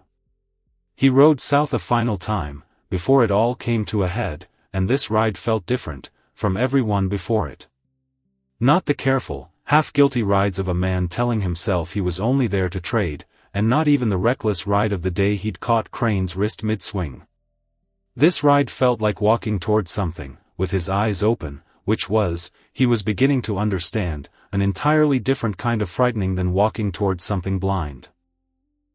Verity was waiting in the yard, before he'd even dismounted, which meant either she'd been watching for him, or the whole post had learned to watch for the sound of his horse by now. Possibly both. You look like a man about to do something foolish, she said. Probably. That's not reassuring. It's not meant to be. He swung down, and for a moment neither of them said anything, just stood there in the ordinary dust of an ordinary afternoon like the whole territory wasn't about to come down around them in a matter of days. Verity's coming here. To collect on the deadline in person or send men who will. Either way, I need him to find witnesses waiting instead of an empty yard. And you're going to be one of them. I'm going to be standing right, where he expects to find a beaten man he can push around. Something hard moved behind Tocho's eyes. He's going to find something else instead. Verity's jaw tightened. You could get shot standing in this yard being something else, Tocho. I could. He said it plainly, no bravado in it, because there wasn't any left in him to spare, only the flat, clear-eyed calculation of a man, who has already decided the risk is worth taking, and doesn't see the use in pretending otherwise. I've spent 3 years being careful, and calling it living. I'm not doing that again. Not for Verity. Not for anyone. She looked at him a long moment, something fierce and frightened both moving across her face at once. Then I'm standing in this yard too, she said. Don't argue with me about it. I've earned the right to stand in my own yard, when it matters. He didn't argue with her about it. Verity arrived on the 5th day, exactly on time, which Tocho would later think was almost admirable in its own cold way. A man precise enough about his cruelty to keep a punctual schedule for it. He came with 4 riders, not 6, which meant somebody was already thinning his ranks, before the trouble had even properly started. Men who'd heard enough rumor along the river to decide this particular job wasn't worth whatever they were being paid. Verity himself rode a horse too fine for the country, dressed in a coat that had never once seen real weather, and he wore the particular, untroubled confidence of a man who had done this exact thing in exactly this way more times than he could be bothered to count. He pulled up in the yard, and looked around at what was waiting for him, and something in his easy confidence flickered, just slightly, at the size of the gathering. A Holt. Ochoa. A dozen more, from the band, standing quiet and unarmed, and entirely unmoved by the 4 riders at Verity's back. 2 other traders, from up the river, men Verity clearly recognized, and had not expected to see standing on this particular side of the yard. Crane, pale but upright, no longer looking like a man about to bolt. Verity, standing beside Tocho, chin up, not hiding at all. And, dismounting from a fresh horse at the edge of the yard, unhurried, a blue uniform catching the afternoon light in a way that made Verity's jaw visibly tighten, Captain Holloway. This is a private matter, Verity said, recovering fast, his voice smooth in the particular way of a man used to talking his way past anything. Between myself and a debtor. I don't recall inviting an audience. You didn't have to invite one, a Holt said. You only had to give us a reason to gather one. Mr. Verity. Captain Holloway's voice carried across the yard, unhurried, entirely unbothered by whatever Verity had expected this afternoon to look like. I understand you're here to collect on a land claim near what the maps call 2 Elk Rocks. That's correct, Captain. Legally filed. Legally surveyed. Funny thing about that. Holloway held up a folded paper of his own, and something in Verity's face went very carefully blank. I sent a rider to the Territorial Land Office days back. Asked them to confirm the survey on file for that parcel. Took some doing. But it turns out there's a water agreement registered on that same land, filed by this man's father. He nodded once toward a Holt. Filed, recorded, and never once revoked. Paperwork gets lost, Verity said. Fast. Too fast. Filing errors happen constantly out here, Captain, you know that better than most. It didn't get lost, Holloway said. It got buried. Underneath your survey. Which, according to the land office's own records, was never actually conducted. No surveyor's name on file. No field notes. Just a signature. He looked, for the first time, directly at Verity. Delmar Wexford's signature, to be exact. The yard went very quiet. That signature is entirely proper, Verity said, and there was something new in his voice now, something thinner than the confidence he'd walked in with. Mr. Wexford has full authority to approve. Mr. Wexford has full authority to approve a survey that was actually conducted, Holloway said. Not to invent one, from a desk far from here and stamp it done. He held up the second paper, the letter, the one Crane had carried out of that back room like it might catch fire in his hands. This is Mr. Wexford's own correspondence, describing exactly that arrangement, in his own handwriting, addressed to you by name. Verity's eyes found Crane across the yard, and for one long moment something murderous moved behind the smooth composure, quickly swallowed back down. You gutless. He's not gutless, Tocho said, stepping forward for the first time, his voice carrying clean across the yard. He's just done being your rope. Verity's gaze swung to him, and something in it tried, one last time, to find its old footing. The easy contempt of a man used to looking past people like Tocho entirely. "And who exactly are you supposed to be?" Verity said. "The one riding down here to romance the help?" "I'm the one who followed your stakes to the spring," Tocho said. "I'm the one who watched your riders put fear into a man's shoulders, until he couldn't carry it alone anymore. And I'm the one standing here telling you, in front of a captain of the United States Army, and every trader on this river, that whatever paper you're holding, it isn't worth the ink Wexford wasted signing it." "Careful," Verity said, low. "I've buried better men than you for saying less." "You've bought better men than me," Tocho said. "There's a difference. Buying isn't the same as beating. And I don't think you've got the stomach for the second one. Not standing in daylight. Not in front of witnesses who'll remember exactly what they saw." For a moment, nobody moved. Verity's 4 riders shifted in their saddles, and Tocho watched something pass between them. A glance, quick and wordless, the particular look of men doing arithmetic about whether the job they'd signed on for was still the job standing in front of them. One of them, the youngest, eased his horse half a step backward, almost involuntarily. "This isn't finished," Verity said, and his voice had lost the smoothness entirely now, gone thin and cornered. "You understand that? Wexford has friends in high places. This office, this captain, none of it means what you think it means." "Maybe not," Holloway said, unbothered. "But it means enough for today. I'm confiscating this survey pending federal review, Mr. Verity.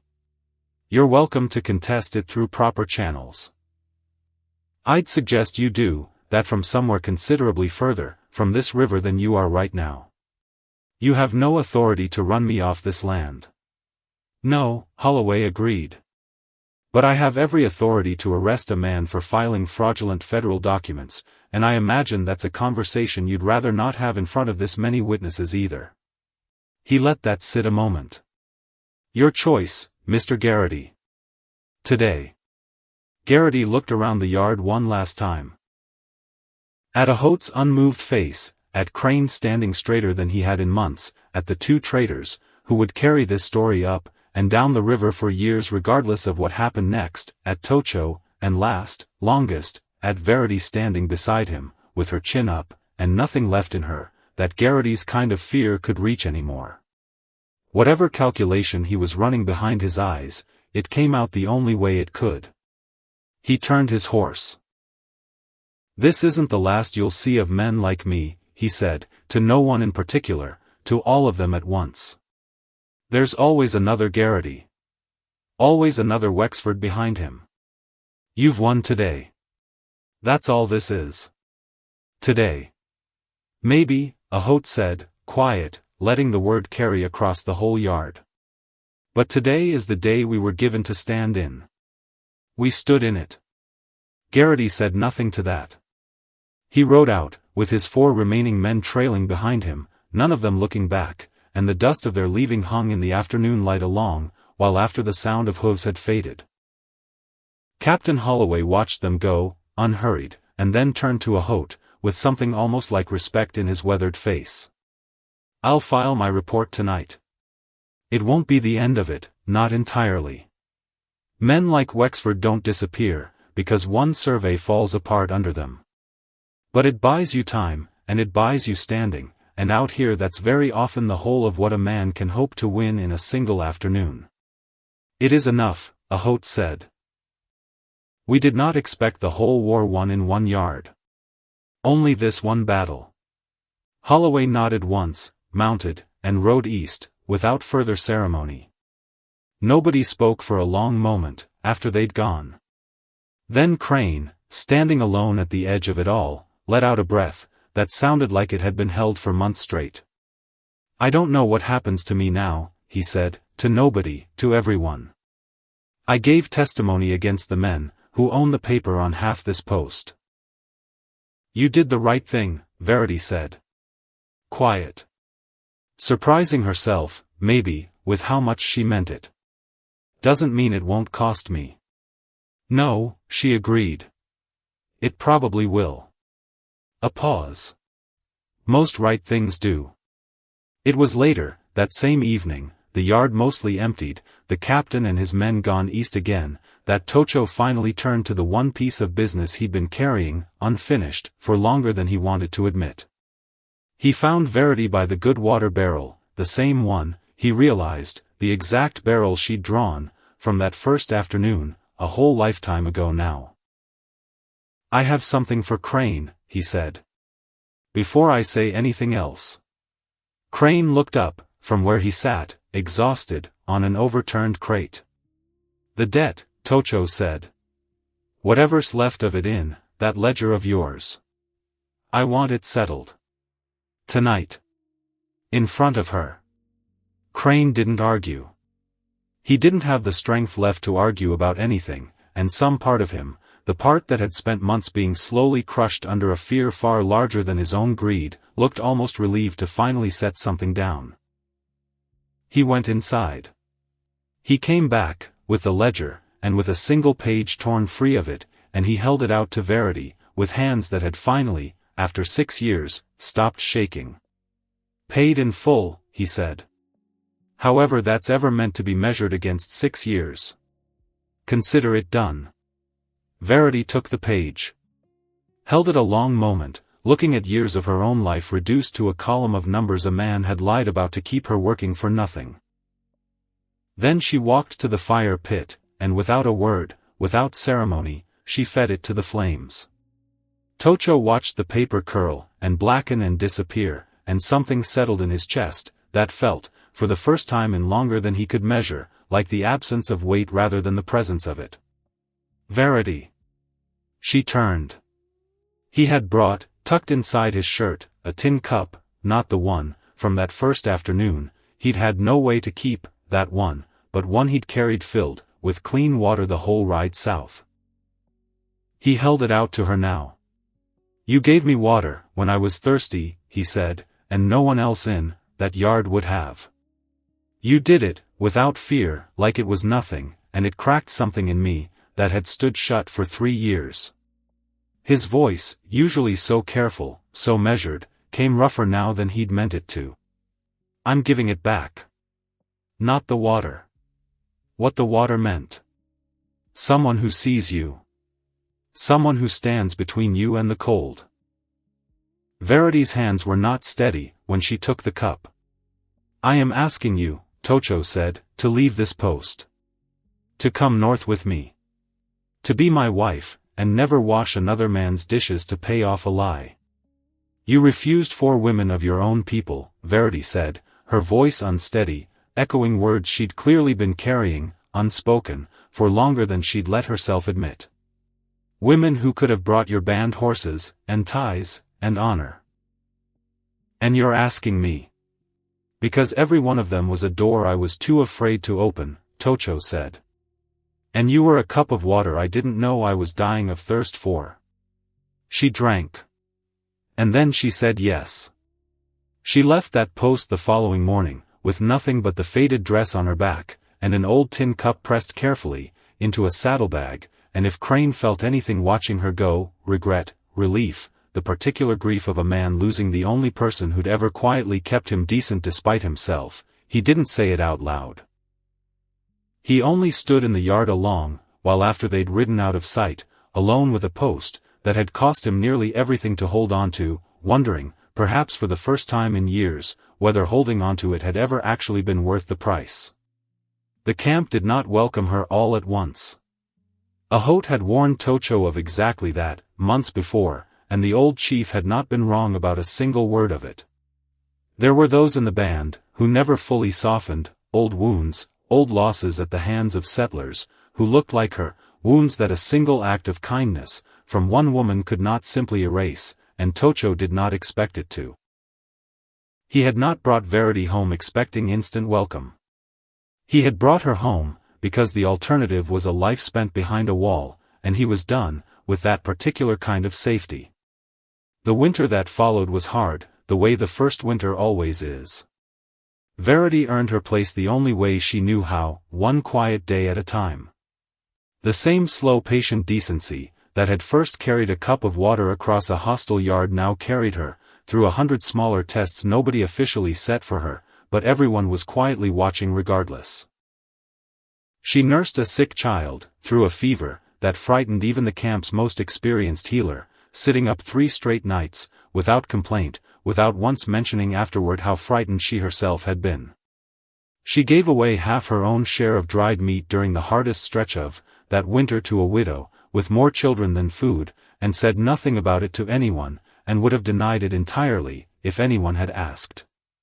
She learned the language slowly, badly at first, patiently always, laughing at her own mistakes in a way that disarmed even the coldest of the old women watching her struggle through it.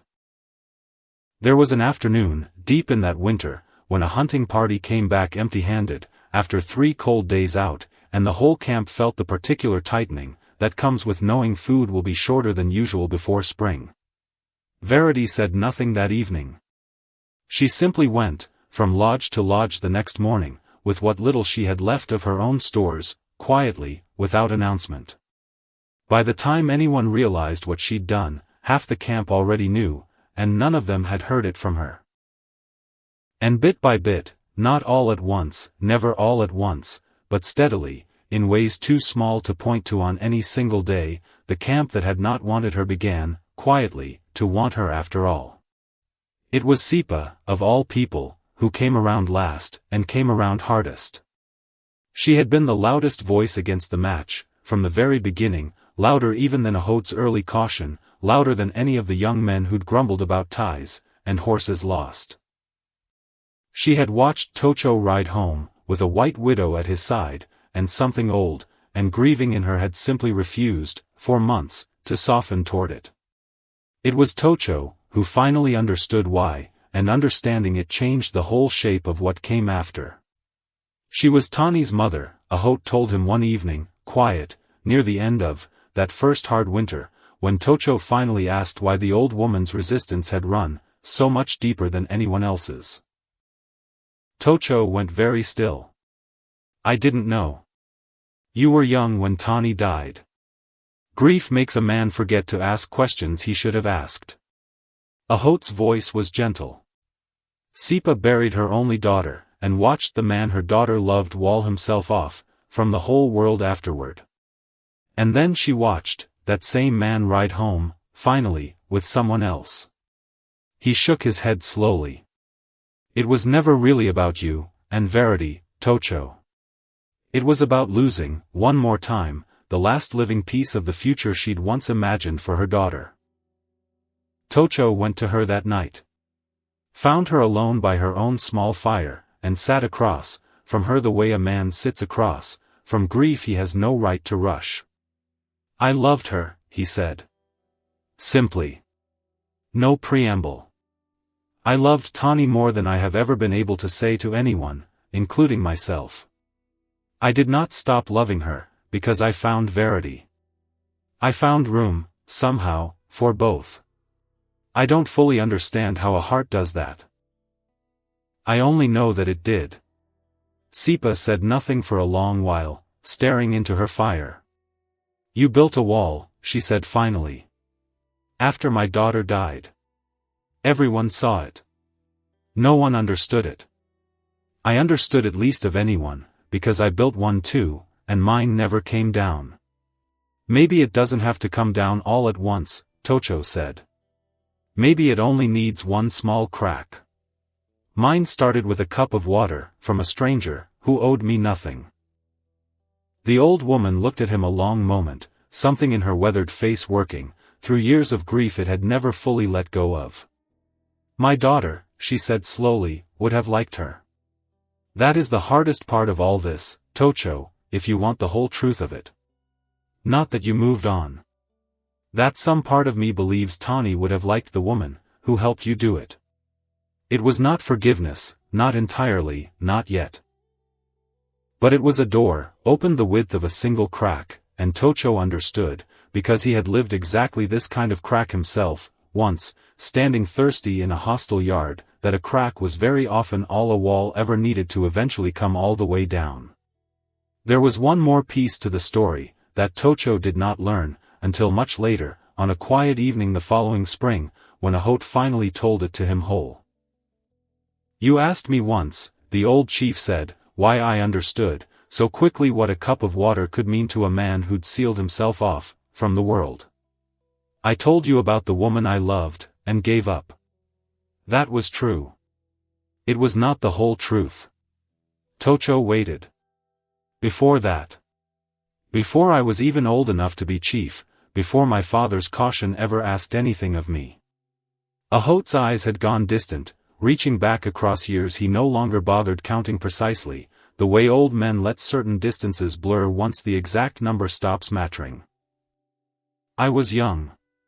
Lost far from any water I knew how to find, on a scouting ride, that went badly wrong. I would not have survived another day. What happened? A young woman found me. From a neighboring band, someone I had never met, someone with no reason on earth to spend her own water on a stranger stumbling half-dead, through her family's territory." Holt's voice had gone soft, with the memory. "She gave me water. Unafraid. Asking nothing. The same way your Verity gave it to you, all this time later, in a hostile yard to a man she owed nothing at all. Who was she?" Holt looked at him, and something in his old face was almost gentle enough to be called a smile. "She grew older," he said. "She married. She had a daughter of her own, a girl she named for the way light seemed to lean toward her." He let that settle a moment, watching it land. "You called her radiant once, Tocho. You loved her most of your young life. And her mother is the same woman, who has spent this whole winter refusing to sit near your fire." Tocho sat with that a long while, the fire between them, something moving through his chest too large, and too quiet for words at first. "Sipa," he said finally. "Sipa," Holt agreed. "The same unafraid kindness, that once saved an old chief's life, long before either of you was born, running straight through your tawny, and now, however strange the shape of it, straight through Verity as well. It is not the same water, Tocho. It never could be. But I have come to believe it is the same current. It finds its way to the people, who need it most, one generation reaching, into the next, whether any of us understand why or not. You think it's more than chance. I think," Holt said slowly, "that some kinds of goodness do not simply happen once and disappear. I think they get passed hand to hand, cup to cup, across more years, and more people than any of us can properly trace. I think Sipa gave me water once, without knowing it would eventually lead, all this time later, to her own daughter's memory being honored by the very thing that saved my life. And I think none of us are meant to fully understand the shape of it, while we're still standing inside it. Only after. If we're fortunate enough to live long enough to look back, and see the whole current at once." Tocho sat with that a long while after Holt had finished, the fire burning low between them, and he found himself thinking not of Verity, or Wexford, or any of the danger that had so recently passed through their lives, but simply of a tin cup, passed hand to hand across years he would never fully see the whole length of, doing exactly what water has always done in this hard country. Finding the driest places. Reaching them anyway. Years passed the way years do in a life finally lived instead of merely survived. Tocho and Verity built a life neither of them had let themselves imagine on the day a cup of water first passed between them across a hostile yard. A life with hard winters, and good ones, with a camp that came, slowly and then all at once, to simply think of Verity as one of their own rather than as a stranger they'd chosen to allow in. Sipa held their first child, within an hour of the birth, weeping in a way she would have denied to anyone who asked, and from that day forward there was no one in the whole camp who fought harder for Verity's place among them than the old woman, who had once been the very last to accept it. The tin cup Verity had carried north in a saddlebag stayed with them the whole of their lives, kept always on a shelf, where the light caught it in the evenings, worn smooth at the rim, from years of careful handling. Their daughter was 11 years old the first time she finally asked about it, tracing the old dents in the metal, with one careful finger, the way children do, when they sense a story is hiding inside an ordinary object, and have finally worked up the nerve to go looking for it. "Why do you keep it?" she asked. "It's just an old cup." Verity looked at it a long moment, the way she always did, when the question came, and then she looked at Tocho, who was watching her, with the same soft, unhurried patience he had carried, since the very first afternoon she'd handed a thirsty stranger a drink of water, and thought nothing more of it. "A hot day," Verity said. "A thirsty man. A yard full of people, who wouldn't lift a hand to help him." She turned the cup gently in her daughter's small hands. "I only gave him water. That's all?"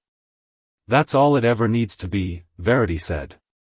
"The smallest kindness, given freely, with no thought of what it might bring back. It is the most powerful thing in this world, if you let it be. It found your father, when he needed it most. It found your grandmother's mother, long before either of us was born, on a night she never spoke of, until she was ready.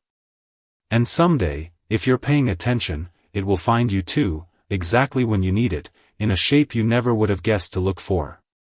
Their daughter held the old cup along, while in the evening light, turning it over slowly in her hands, careful with it the way children get careful, with things once they understand a story is living inside them.